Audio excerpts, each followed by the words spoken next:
말씀의 제목이 예수께서 평지에 서시니입니다. 공생의 3년 동안 우리 예수님의 스케줄은 아마 거의 비슷하셨을 것 같아요. 이런 새벽이 되면 천지 만물이 다 잠을 자는 동안 한적한 곳으로 가셔서 기도를 시작하셨고요. 낮 시간이 되면은 이 동네 저 동네를 다니시면서 하나님 나라를 선포하셨고요. 해가 집으로 돌아가는 석양이 와도 아파서 살려달라고, 날 좀 고쳐달라고 하는 그 병자들을 한 사람 한 사람 일일이 안수하셨습니다. 우리보다 더 지치고 파김치가 된 그 몸을 이끌고 우리 주님은 쉴 곳이 없어서 산을 자기의 침대로 삼아서 사셨습니다. 그래서 성경을 읽다가 보면 주님은 언제나 산에서 주무신 적이 더 많으신 것 같습니다. 오늘 말씀의 시작도 예수님이 산에 계시다가 내려오셨다, 그렇게 시작이 돼요. 산에서 뭐 하셨을까요? 누가는 12절에 주께서 밤이 새도록 기도하셨다 그럽니다. 강조된 것은 하나님께 기도하신 것입니다. 당연히 하나님께 기도했겠죠, 그렇죠? 그런데 누가는 지금 무엇을 강조하고 있냐 하면 예수님께서 곧 하실 일, 곧 하셔야만 되는 그 일을 놓고 하나님과 깊게 의논하셨다, 그것을 우리에게 보여주고 싶어요. 주님이 하나님과 함께 밤새도록 의논하셨던 그 주제는 뭐냐? 자신의 사역을 위해서 12명의 제자를 선택하심이었습니다. 그렇게 밤새도록 기도하여 얻은 12명의 제자들과 함께, 그들과 함께 지금 산에서 아래로 내려오셨습니다. 그리고 서신 곳이 오늘 설교의 제목입니다. 주님이 어디에 서셨죠? 평지에 서셨어요. 킹 제임스 버전에는 plain, NIV에서는 level place라 그렇게 되어 있는데 평평한 곳이다, 그렇게 수평의 장소다, 그렇게 보면 좋겠습니다. 저는 예수님께서 평지에, 저는 그동안 예수님이 늘 산에 계셨던 것 많이 묵상을 했는데 주님이 평지의 선 부분을 가지고 성령께서 주신 감동, 그 의미 세 가지를 짧게 나누고 싶습니다. 예수님이 평지에 서셨다는 첫 번째 의미는 주님께서 하나님의 나라를 전파하는 자리, 사역의 자리로 오셨다, 그것을 말씀드리고 싶어요. 우리 주님은 하나님과 교제하는 게 너무 좋으셨어요. 그렇지만 주님은 산에만 계시지 아니하시고 산에서 내려오셨다. 어디로? 평지로. 이 평지라는 것은 사역의 현장이었고요, 저와 여러분이 살아가는 삶의 일상이었다는 것을 놓치지 않기를 바랍니다. 바로 그 평지에서, 피 터지는 현장 속에서 천국 복음은 전파하시고, 천국 복음은 전파하시고, 각종 병에 걸린 자는 고쳐주시고, 하나님의 나라의 말씀을 티칭, 가르쳐 주신 거죠. 제가 얼마 전에 일일 큐티 학교를 하면서 마가복음 1장 35절 말씀을 나눴어요, 그죠? 우리 주님이 새벽만 되면 한적한 곳으로 가셔서 거기서 기도하셨어요. 생명의 삶을 가지고 가시지는 않으셨을 것 같아요. 당신이 말씀이니까 기도하셨어요. 여기저기서 날 좀 도와달라고 막 고쳐달라고 그러는데 우리 주님께서 하신 말씀, 그 다음에 하신 말씀이 우리에게 우선순위를 알려주고 예수님이 이 땅에 오신 사명의 자리를 알려주는 말씀인데, 우리 같이 한번 읽어봐요. 시작. 우리가 다른 가까운 마을들로 가자. 거기서도 전도하리니 내가 이를 위하여서 왔노라. 주님에게 있어 전도는 선포였습니다. 예수님 자신이 하나님의 나라이셨습니다. 그래서 예수님께서 오신 이유는 자기가 인기가 치솟는데 인기에 집중한 게 아니라 예수님은 하나님의 나라를 선포하기 위해서 오셨다는 자신의 아이덴티티, 자신의 미션을 잊지 않으셨어요. 그래서 주님이 분명히 자기의 목적을 밝히시는 단어가 내가 이를 위하여 왔도다. 우리 주님은 하나님과 교제하는 그 산의 자리에만 계신 것이 아니라 산에서 만난 다음에 여러 마을로 다니시면서 수많은 사람을 전도하고 치유하기 위해서 하나님의 뜻을 이루기 위해서 사역의 현장, 평지로 내려오셨음을 잊지 말아야 해요. 그리고 그 사역을 누구에게 위임합니까? 12명의 제자들에게 위임했습니다.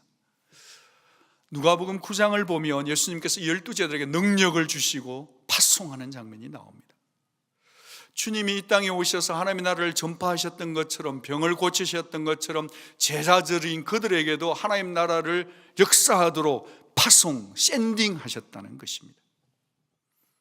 주님은 저와 여러분들도 오늘 이 예배의 자리에 부르신 이유는 모여 있기 위해서 불러놓은 게 아니라 세상을 향해 나가도록 보내시기 위해서 부르셨음을 기억해 주시기를 바랍니다. 저와 여러분, 예수를 믿는 순간 주님의 제자입니다. 예외가 없습니다. 주님의 제자는 뭐 하는 자냐? 주님의 십자가와 주님의 부활을 전하는 자들입니다.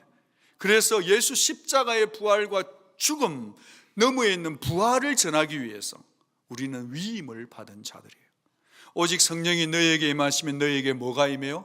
권능이 임하는, 두나마이트, 두나미스가 임하는데, 권능을 받는데 권능 받는 게 목적이 아니라 예루살렘과 온 유다와 사마리아 땅끝까지 이르러 내 뭐가 되리라? 증인이 되리라. 여러분, 저와 여러분의 삶 전체가 예수 그 이름을 의지하고 예수님이 그러하셨던 것처럼 귀신을 쫓아내고 병을 고치고 아픈 자를 위로하는 그런 삶으로 살아가는 증인들이 될 수 있기를 주의 이름으로 축복합니다. 우리가 큐티합니다. 왜 하죠? 예배 드립니다. 왜 하죠? 다락방 모임합니다. 왜 하죠?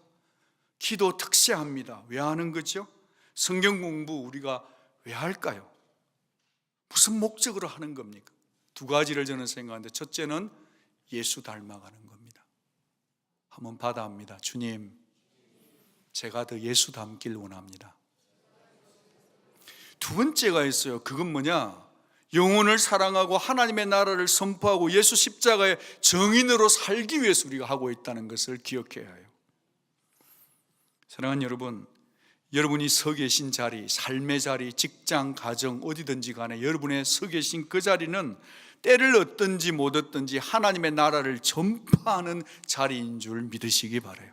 그 일을 위해서 저와 여러분이 아직도 코끝에 호흡이 남아있는 것입니다. 지난 금요일 날 날씨가 좀 차가웠는데 큐티 나눔하는 어느 가족이 모였어요. 평상시에는 집에서 모였는데 그날따라 교회를 오셨더라고요. 웬일이세요? 그러니까 목사님, 전도지 없어요? 목사님, 주보 남은 거 없나요? 목사님, 설교 CD 없나요? 목사님, 우리가 물도 샀어요. 전도하러 가기 위해서 모이셨다는 거예요. 한 달에 한 번이라도 우리가 큐티 나눔의 은혜를 많이 받고 있는데 이 은혜를 세상 속에 흘려보내기 위해서, 전도하기 위해서 오셨다는 거예요. 같이 이렇게 기도를 하는데요, 참 기쁘더라고요. 참 좋았어요. 사랑하는 여러분, 여러분의 삶을, 시간을 바쁘시지만 꼭 영혼을 찾아나시는 그런 시간, 그런 상황 속으로 여러분들이 찾아나가는 기쁨의 인생들이 다 될 수 있기를 부탁을 드립니다. 두 번째로, 예수님이 서신 평지의 의미에 대해서 제가 깨달은 바는, 여러분이 선 평지의 의미는 영적 전투의 자리라는 거예요. 여러분, 예수 그리스도의 십자가의 복음을 전하는 자리는 평지일 뿐 아니라 동시에 여러분이 서 계신 장소는요, 여러분이 싸워내야 할 영적인 전쟁터임을 잊지 마시기를 바랍니다. 여러분이 하나님 은혜 가운데 충만하게 있고요, 기도 응답이 되었고요, 좋은 일이 있을지라도 그 주어진 부산물 속에, 경이감 속에 젖어만 있으면 안 되고, 그래서 세상을 등지는 것도 안 되고요, 여러분들은 하나님의 은혜를 받아 먹은 다음에 세상을 향하여 다시 나가는, 세상 속으로 뚫고 들어가는, 세상 속으로 나아가는 자로 부름을 받았어요. 얼마 전에 어떤 분과 교제를 하는 중에 오늘 메시지와 이렇게 일맥상통하는, 맥이 통하는 부분이 있었습니다. 그분이 이런 말씀하셨어요. 목사님, 그냥 어지간히 기도할 줄 알고요, 어지간히 말씀 알고요, 어느 정도 복음을 안다고 한다면 이제 더 이상 배우는 자리에만 머물러 있지 말고 좀 세상으로 나가는 전투적인 신앙인이 되면 어떨까요? 되게 공감이 갔습니다. 물론 우리 교회 성도님들 가운데 삶의 현장에서 정말 영적인 군사처럼 살아가는 수많은 분들이 계십니다마는, 말씀을 깨달았을 때 정말 내 삶에 받은 말씀을 가지고 내 삶의 현장으로 적용하고 영적 현장으로 나가서 싸워봐야 되는 거 아니냐는 거죠. 너무 쉽게 우리는 어택을 당하는 것 같아요. 누가 한마디 탁 하면 그것 때문에 시험이 들어서 주저앉아 버리고 말이죠. 조금만 자존심이 상하면 그냥 무너져 버리고, 내 자존심 조금만 건드리면 그냥 주저앉아 버려요. 우리의 싸움은 이런 것이 아닌데, 우리의 싸움은 어둠의 권세와의 싸움이고, 우리의 싸움은 사탄과의 싸움이고, 우리의 싸움은 지금 죽이려고 하는 영적인 권세와의 싸움인데, 우리는 지금 싸움 아닌 싸움과 너무 많은 싸워서 지쳐 있는 게 아닌지를 물어보고 싶은 거죠. 여러분, 저와 여러분은 사탄과 싸우기 위해서 부름받은 존재인 것을 믿으시기를 바랍니다. 사탄을 쫓아낼 수 있는 예수의 이름이, 그 권세가 있고요, 예수의 제자들도 그렇게 살아갔고요, 저와 여러분의 삶도 바로 그 부르심으로 초대받은 존재라는 것을 인정하시기를 바랍니다. 하나님의 나라가 마음속에 있고 예수 그리스도가 마음속에 임한 사람은 싸우기 위해서 싸워도 되는 자로 부름받은 자인 것을 잊지 마시기를 바랍니다. 여러분, 사탄이 주는 것이 뭐냐 하면 불안해요. 왠지 불안해요. 아직 일도 일어나지 않은데 미리 불안해.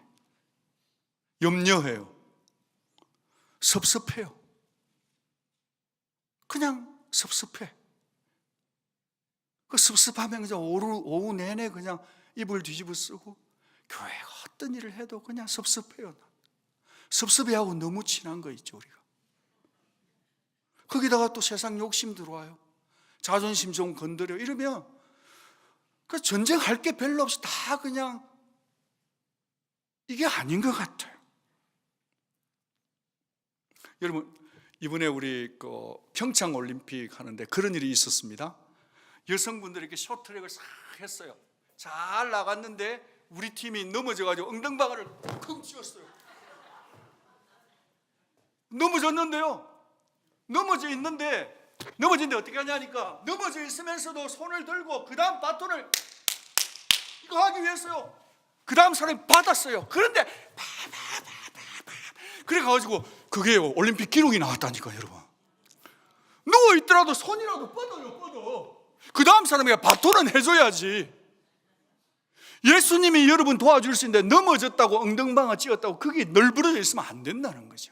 저와 여러분은 패잔병으로 부름받는 존재들이 아니라 승리하기 위해서 부름받는 존재. 지금 엉덩방아를 찧고 넘어져 있을지라도 마지막 그 다음 사람에게 바톤 줄 수 있는 손이라도 뻗으라고. 너무 예뻐. 제가 막 사진을 석 장 찍어서 제 카톡에 막 프로필 사진에다 팍팍팍 올렸다는 거 아니에요. 솔직히 말해서 여기 안 넘어진 사람이 누가 있습니까? 넘어져 있는 걸 즐기지 말고 벌떡 일어나시고 손이라도 뻗으라고요. 할렐루야. 옆에 있는 분들의 기분도 좋은데 손 한번 터치해봐요. 그게 좀 살살 이런 게 아니고 뭔가 짜릿하게 안 닿을 듯 이러면서 탁 해야 돼요. 한 번 더 해봅니다. 시작.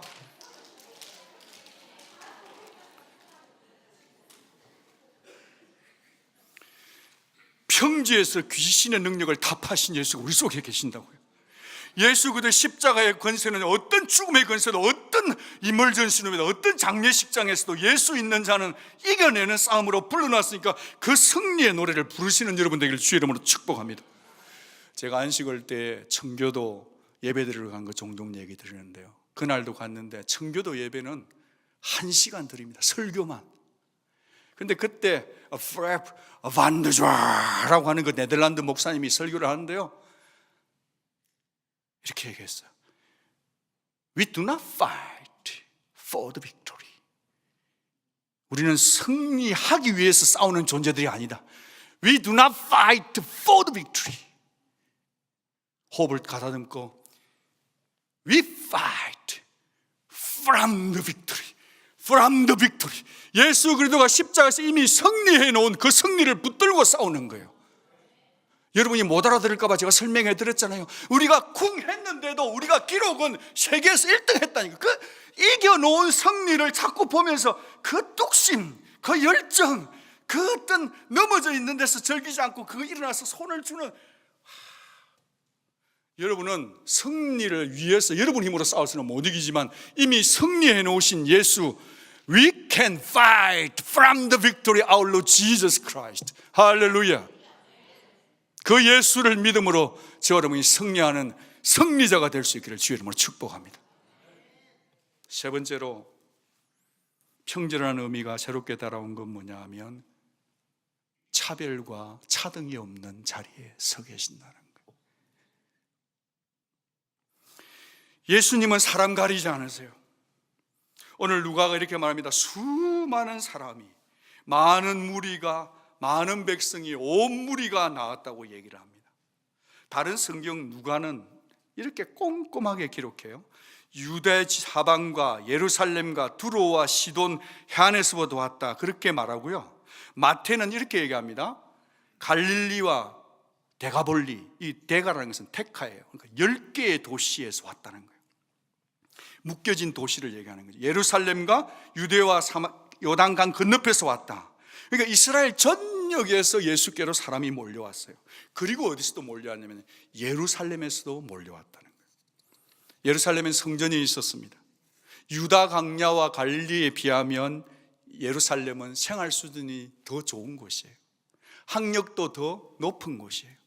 정치적인 파워도 센 곳이에요.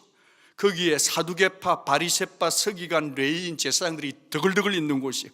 종교적인 실세와 파워가 있었지만 종교적인 파워가 그들의 고통과 그들의 아픔과 그들의 눈물을 다 책임지지 못했기 때문에 그들이 예루살렘에서부터 낮은 곳으로 예수가 계신 곳으로 몰려왔다 이 말이에요.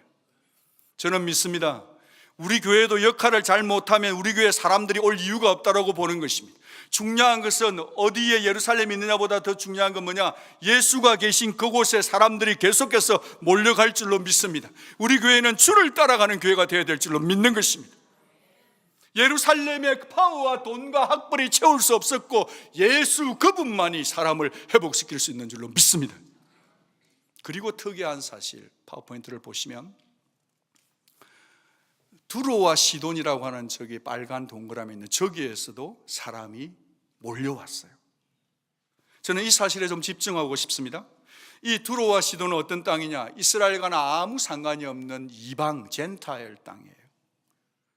수리아에 속한 페니케 지역입니다. 레바논 땅이고요.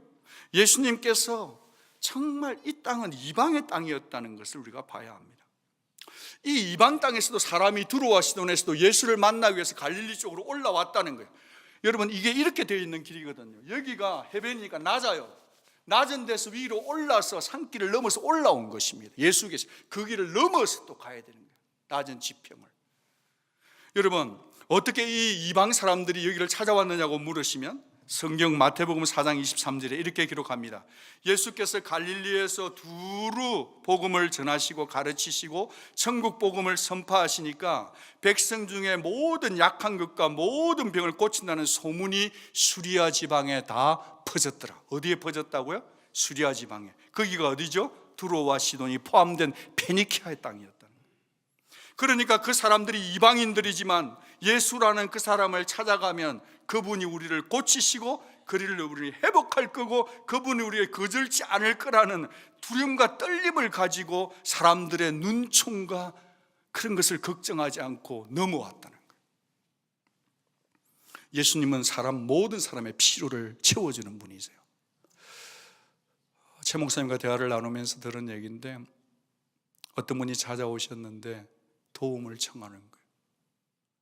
약값이 필요하대요. 근데 이게 참 도와줘도요, 이분은 자기가 약을 받을 아이디가 없다는 거예요. 돈이 있어도 약을 못 받는. 여러분, 우리가 눈을 돌려보면 이 세상에 얼마나 많은 사람들이, 그도 똑같은 한 심장이 있고 나도 똑같은 한 심장이 있는 수많은 사람들이 얼마나 고통 중에 아픔 중에 우리 가까이에 있다는 것을 우리가 눈을 열어서 보아야 되는 거예요.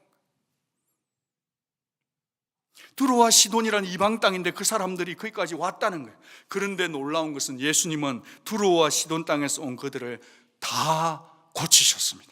같이 한번 읽겠습니다. 모든 앓는 자, 곧 각종 병에 걸려서 고통당하는 자, 귀신 들린 자, 간질하는 자, 중풍병자들을 데려오니 그들을 다 고치시더라. 이건 무슨 말이냐면 예수님이 말이죠, 예수님은 유대인만의 메시아가 아니라 이방인의 메시아도 된다라고 하는 예수님의 자기 선언인 것입니다. 여러분, 이 두로와 시돈을 조금 더 생각해 보고 싶은데, 유대인들은 사마리아 땅을 되게 우습게 여겼어요. 그 사마리아 땅보다도 더 우습게 여긴 땅이 어디냐? 두로와 시돈, 멸시천대의 땅이었습니다.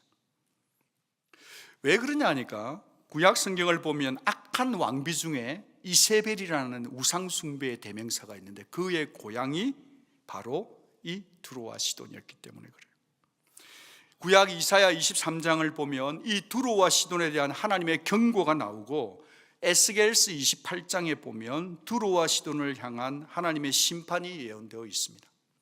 여러분, 가능하시면 한번 적어놔 보시면 언제 세월 지난 다음에 읽을 수 있으면 좋겠죠. 두로와 시돈에 대한 하나님의 경고는 이사야 23장에, 하나님의 심판은 에스겔서 28장에 이렇게 나옵니다. 제가 좀 길지만 읽어드리겠습니다. 에스겔 28장. 두로에게 시돈에게 하는 말이에요. 내 큰 지혜와 내 무역으로 재물이 더하고 그 재물로 말미암아 네 마음이 교만하여 졌도다. 마음이 교만해질 때 주 여호와께서 이같이 말씀은 네 마음이 하나님 마음 같은 채 하였으니 그런즉 내가 이방인 곧 여러 나라 강포한 자들을 거느리고 와서 너를 치리니 그들의 칼을 빼어 네 지혜의 아름다운 것을 치며 내 영화는 더럽히며 또 너를 구덩이에 빠뜨려서 너를 바다 가운데 죽임을 당한 자의 죽음과 같이 바다 가운데서 죽게 하겠다. 두로와 시돈이 지금 어느 지역에 있죠? 메디테레이니언, 지중해 끝자락에 있기 때문에 거기서 망하게 하겠다는 거예요. 여러분, 두로와 시돈이 왜 이렇게 망했느냐 하면 무역이 잘 되고 돈이 많아지고 부가 쌓이니까 자기가 하나님이라 생각, 자기의 아름다움을 가지고 자기가 하나님인 채 하는 교만, 불의, 강포 때문에 심판을 받은 것입니다. 역사상으로 얼마나 많이 짓밟혔는지를 말씀드리겠습니다. 이 두로와 시돈 땅은 역사적으로 보면 아수르의 침략을 받았어요. 바벨론의 침략을 또 받았어요. 페르스의 침략을 또 받았고요. 그리스의 침략을 또 받았고요. 마침내 로마의 침략까지도 밟혀서 계속 유린당하고 짓밟혀가는 그런 도시가 이 땅이었습니다. 여러분, 여러 나라와 제국들이 짓밟고 지나가면 거기에는 수많은 여러분이 상상할 수 있는 아픔과 눈물과 죽음과 다 설명할 수 없는 전쟁이 주는 일들이 있잖아요. 거기에 살아가는 사람들, 심한 멸시천대 버림받은 저주의 땅이었습니다. 그런데 아무도 가기를 원치 않는 그 땅에 한 분 찾아간 분이 계신데 누구실까요? 주 예수 그리스도가 친히 그 땅을 찾아가셨다고 마태가 기록을 해요. 왜 갔을까요? 그 비천한 삶 속에 다시 심판하러 가셨을까요? 저는 이 말씀을 보면서 되게 참 전율이 돋아요. 너무 감사해요. 정말 개취급을 당하며 무시당하는 그 절박한 땅에 살고 있는 스로보니케 여인을 만나주러 가는 거예요. 정말 아이러니 아니에요? 모순 아니에요? 심판의 대상이었고 다 버림받은 그 땅인데 한 분 예수 그리스도는 그 땅을 찾아가신 이유가 거기 있는 스로보니케의 한 여인을 만나기 위해서, 치유해주기 위해서, 그의 딸을, 귀신 들린 딸을 회복해주기 위해서 친히 찾아가 주셨다는 거예요. 여러분, 우리 주님은 찾아가 주시는 분이세요. 동네에서 요거트 먹는 세리장 삭개오를 찾아가서 여리고를 찾아가셨는가 하면, 사람들 피해서 낮에 물을 길러왔던 수가성 여인을 찾아가셨는가 하면, 오늘 주님은 그 수로보니케의 한 여성, 그 땅에 살아가는 것도 사람들의 비난이고 눈총인데 귀신 들린 딸까지 가진 그 여인을 만나주기 위해서 찾아가 주신 주님입니다. 오늘 그 주님이 이 자리에 오셔서 저와 여러분을 찾아와 주시고 만나주고 계신 이 자리가 예배의 자리, 주님이 찾아와 주는 차별 없는 사랑의 자리인 줄로 믿습니다. 이 수로보니케 여인이 마음이 참 복잡했을 것 같아요.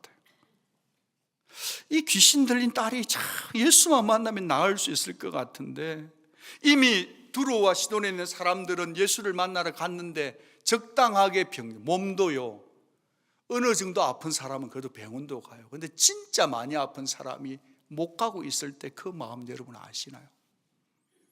갈 수가, 발악을 하니까 갈 엄두가 없는데, 그런데 우리 주님이 그 자리에 고맙게도 찾아가 주셨다는 거예요. 그렇게 가셨으면 당장 고쳐줘도 되는데 주님의 말씀이 걸작이에요. 뭐라 그러세요?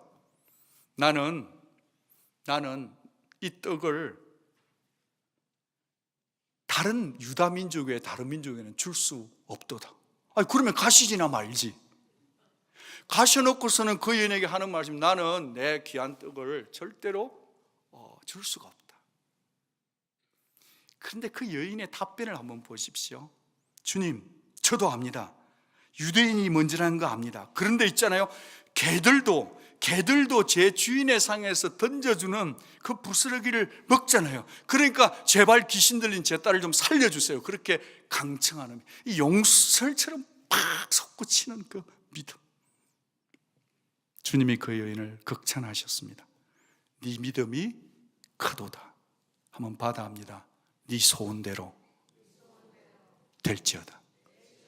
지금 이 시간에 여러분의 소원대로 되는 역사가 믿음으로 손을 내쁠 때 이루어질 줄로 믿습니다. 여러분, 우리 주님이 찾아가 주신다는 거예요. 찾아가 주시는 주.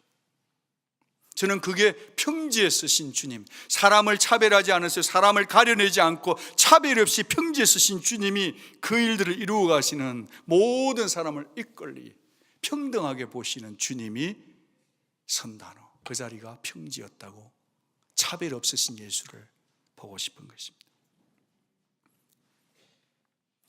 예수님의 관점에서 보면 어디 두로와 시돈만 죄가 있겠습니까?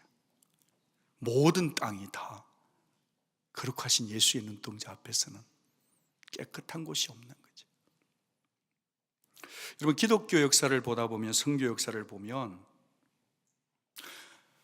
이렇게 이방인을 향해서 선교를 나가는 사람을 정죄한 사람들이 있습니다. 그들이 누군지를 좀 알려드리고 싶습니다. 첫 번째로 개신교 선교의 선구자라고 할 수 있는 독일인이었는데 유스티니안 벨츠라는 분이 있어요. 이 유스티니안 벨츠가 저주의 땅이라고 생각했던 남미의 수리남이라고 하는 나라 들어보셨나요? 그 나라를 향해서 가려고 할 때 이 독일 교회가 선교를 가는 이 사람을 이렇게 비난한 글을 읽어본 적이 있습니다. 유스티니안 형제여, 그대만이 열심히 있다고 생각하지 마시오. 도대체 어디서부터 선교를 시작하겠단 말이오? 도대체 어딜 가겠단 말이오? 제발 그런 꿈일랑 버리시오. 그런 꿈을 꾸다가 사탄의 게임에 빠져간 사람들이 많단 말이오. 먼데 갈 생각이긴 하지는 말고 당신이 지금 서 있는 이 이웃이나 도울 생각을 하시오라고 비난했던 사람이 누구냐 하면 불신자들이 아니라 독일의 믿음 좋다라고 생각했던 교회 안에 있는 성도들이 그 얘기를 했다는 거예요.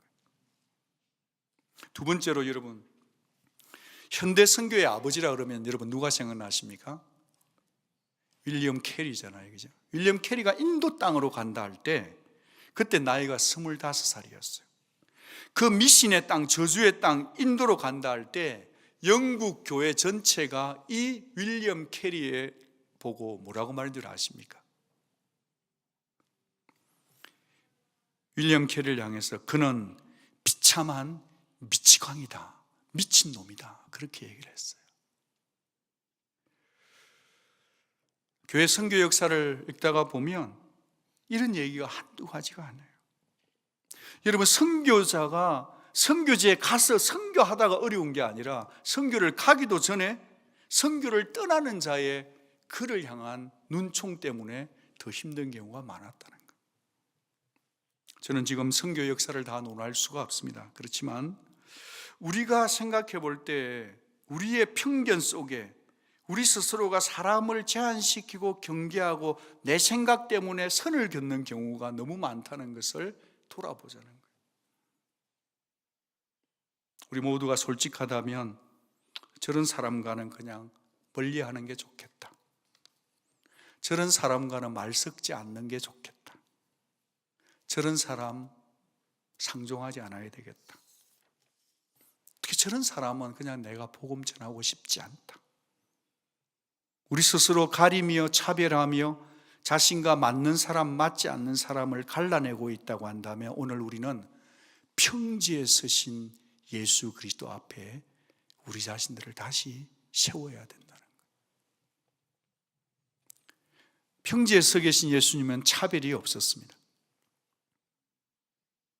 유대교는 너무 많은 세칙이 있었어요. 율법 저항으로 사람을 정죄했어요. 숨통을 막 쬐요. 우리 역시도 잣대들을 가지고 사람을 분류하고 차별해요. 그런데 평지에 서신 예수님은 모든 사람을 수용하십니다. 평지에 서셨던 예수님은 모든 사람을 받아주세요. 평지에 섰던 그 예수님은 모든 사람을 수용해 주시는 관용의 주님이셨던 것을 기억하기를 바랍니다. 제가 오늘 예배가 끝나게 되면, 오늘 예배가 좀 일찍 끝날 것 같은데요, 적용 찬송을 부를 때 예수 예수 그 곡을 제가 같이 부르기를 예배 담당 목사님께 부탁을 드렸습니다. 저는 예수 예수 이 찬송을 부르면 피가 확 돌아요. 너무 좋아요. 신선해요. 예수님이 우리를 초대하시는 거잖아요. 슬픈 마음 있는 자 다 내게로 오래요. 몸과 영혼 병든 자 다 내게로 오래요. 예수님 다 자기에게 오래요. 주제에서 좀 벗어나 죄송한데 이번에 우리 외손녀가 왔는데 처음에는 내게로 오라 내게로 오라 했는데 제가 피곤할 때 내게로 오려고 하니까 할머니에게 가거라 할머니에게 가거라 막 그러는 거 있죠 제가. 근데 우리 주님은 슬픈 자 다 내게로 오래, 마음 아픈 자 다 내게로 오래, 죽을 것 같은 자 다 내게로 오래. 예수 이름을 믿는 자, 그 이름을 부르는 자, 그 다음에 저를 확 돌게 하고 저를 살아나게 하는 거예요. 그가 어떤 사람이든, 그가 어떤 배경이든, 그가 어떤 학벌이든, 그가 어떤 돈을 가졌든, 그가 어떤 사람이든 예수 이름 부르는 자, 그 자는 구원을 받습니다. 여러분, 저는 그 예수님이 너무 좋습니다. 제한이 없는 예수, 리밋이 없는 예수, 배리어가 없는 예수. 그가 어떤 사람이든 예수 이름 부르는 자 구원을 받습니다. 우리는 막 갈라내요, 가려요. 잘난 사람, 있는 사람, 없는 사람, 미운 사람. 그런데 예수님은 이렇게 누구든지 나의 이름을 부르기만 하면 그는 구원을 얻으리라. 오늘 그 예수 이름 앞에 우리가 찬송을 돌리면서 저와 여러분을 받아주신 예수 앞에 영광을 돌리는 우리가 되기를 축복합니다. 그러면서 우리도 말이죠, 예수님의 평지에 서신 의미를 생각하고 사람을 가리지 말고 모든 사람을 있는 그대로 공평하게 다 받아주고 그의 생명 내 생명이 똑같다고 생각하고 그 사람을 이해하며 받아줄 줄 아는 평지에 서신 예수를 내 예수로 믿는, 그리고 그렇게 살아내는 우리가 될 수 있기를 축복합니다. 우리 찬양팀들 올라와 주시고요. 이번 주 수요일부터 저희들이 사순절을 갖습니다. 이것은 가톨릭의 유산만 아니고 개혁주의자들이 주님을 따라가기 위해서도 이 길을 따라가야 된다고 봐요. 우리가 이렇게 예배를 드릴 텐데요, 월요일부터 토요일까지 매일 밤 이번 주 수요일부터 8시에 예배를 드릴 거예요. 찬송 한 곡 부르고 제가 요한계시록을 한 25분 전하고 8시 반이 되면 그때부터 8시 반부터 9시 15분까지 45분이라는 피자 파일을 하나님 앞에 올려드리면서 이 땅 하늘 보자 버리고 오신 예수를 더 생각하고 더 따르고 남을 위해서 기도하는 그런 일이 있으면 좋겠어요. 제가 어제 1400년대에 사순절에 스코틀랜드인가 어느 잉글랜드 그 전통을 보니까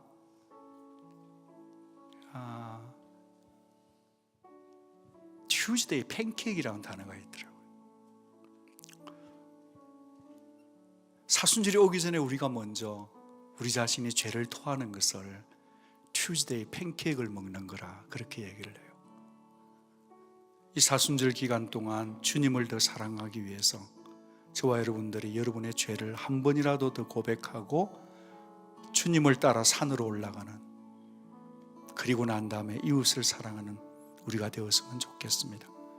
다 바쁘기 때문에 40일 다 올 수 없어도 괜찮아요. 저녁이 아니면 새벽도 괜찮고 낮에도 괜찮으니까 예수를 한 번만 더 생각하는 그런 우리의 순례길이 되기를 초대합니다. 평지에 섭시다. 사역의 현장에 서고 영적 전투의 현장에 서고, 그 다음에요, 사람을 가리지 말고 나 같은 사람 받아준 예수를 위해 이 길을 따라 나서는 우리 모두가 될 수 있기를 정중하게 초대합니다.